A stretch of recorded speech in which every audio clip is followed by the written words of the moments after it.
So March Madness. Yes. We're at the Final Four, correct? Final Four. I've never followed March Madness. I know I've heard of it. Uh-huh. I've never followed it. This is the first year I kind of followed it, but I didn't realize where the madness come from, and that's from the people putting these brackets together. They're like on a micro level, just kind of analyzing every little, Yes. every team and what's going to happen. So, but It's crazy. as involved as some of these people are and how crazy they get, as far as they know, nobody's ever submitted a perfect bracket. I do not find that hard to believe, right? So- That's impressive, by the way, because of the amount of brackets that are submitted. So That's no correct. perfect bracket has ever been submitted. Yeah. That's a So, good stat. so I got some stats for you. So, the odds of winning the Mega Millions is 1 in 302 million. Okay. The odds of getting struck by lightning this year is 1 in 1,222,000. Well, I don't like those odds. That seems pretty low. The estimated grains of sand on Earth, 7.5 quintillion. Okay. I can't count that out. Okay, no. The odds of a perfect NCAA bracket is 1 in over 9.2 quintillion. So there's less grains of sand Yes, on Earth than there is the chance of you actually having a perfect bracket. Okay, there you go. And that number's for people who know nothing about Right. the teams. If you know a lot about the teams and stuff, that comes down a little bit, Yeah. but it's not much. Yeah. Oh man, the variables, right? Yeah. Well, we were talking about it. That's like in the Final Four, you have all the number ones. All the number one seeded teams are actually in the Final Four. This hasn't happened for so many years. I think it was back 2006 or 2003, something like that, is what if I remember correctly. Okay.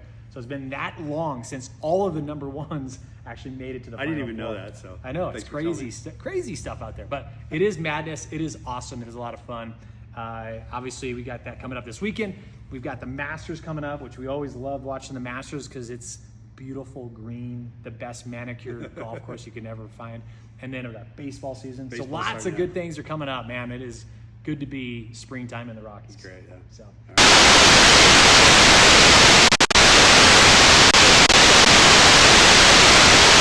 In 3, 2, 1. Hey everybody, welcome back to this week's weekly real estate update. JK, my man Chad Lummus. Hey, how's it going? Good buddy. We had a big spring break last week, man. Yeah, I know you went to Arizona, right, with the boys and the family, I guess, whole family. Went down to Arizona, went down to Tucson for a little bit. Okay. Saw some grandparents down there, and then went up to Phoenix and kind of had some fun up there in the Phoenix, Scottsdale area. Cool. So Yeah. took the boys for their first, I took Brady for his first barber shave, like straight razor Brady's shave. the oldest. No, right? Brady's the youngest. Second. He's Second the, youngest. Yep. Second oldest. Second oldest, yeah. Of the two boys. Caden's already had one. Okay. Absolutely loves it and asks me every day if we can go back to a barber shop. Loves it. Now Brady, on the other hand, wasn't a big fan, but he still has a lot of peach fuzz on his face. So nothing really to shave other than just the experience. So Did you tell him it comes back thicker? After yeah, well, and we actually talked. The guy's like, hey, do some avocado oil and do some mint, and that thing will start growing. So he's trying to grow the stash. I mean, everybody's trying to grow the stash out. Well, man. smoking So- helps too. Okay, well, we're not gonna invite that. No smoking, no vaping. Okay, We come from a different era. that's what we did. Your mouth feels clean, your throat refreshed. The finest leaf tobacco, mild, refreshing menthol, and the world's most thoroughly tested filter. That's Snow Fresh Filter Cool. Actually, as a matter of fact, but I had my first beard shave or beard trim. Well, who normally trims it? I do. Oh, okay. And it's terrible. Yeah. I realize I have no clue what I'm doing. That guy did an amazing job, Manny. It was awesome. So Nice. yeah, so super stoked about that. So but that was one of the many experiences. That was good. So weather back in Casper was amazing. It was great, yeah. I mean, it was just another week for me. The boys were with their mom, but it was just another week. But weather was great. Yeah.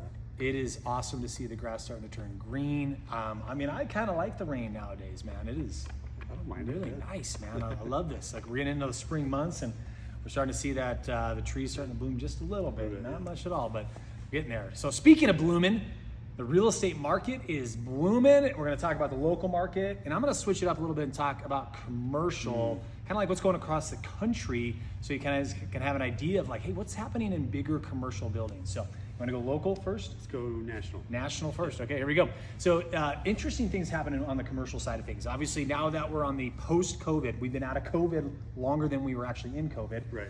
Getting employees back to the office is a big thing for companies now.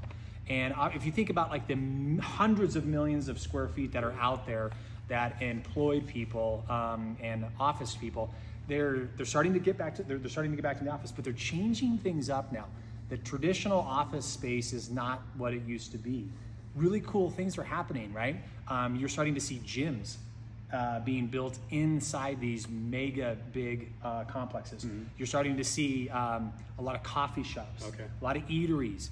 Basically an environment that is inviting back the employee so that they can spend that time and enjoy that time, not just be sitting in their cubicle / their office. So I really, really love what they're doing. They're kind of bringing in like an entire ecosystem, which, as you know, that's what we've tried to build around this office space here to the best of our abilities here.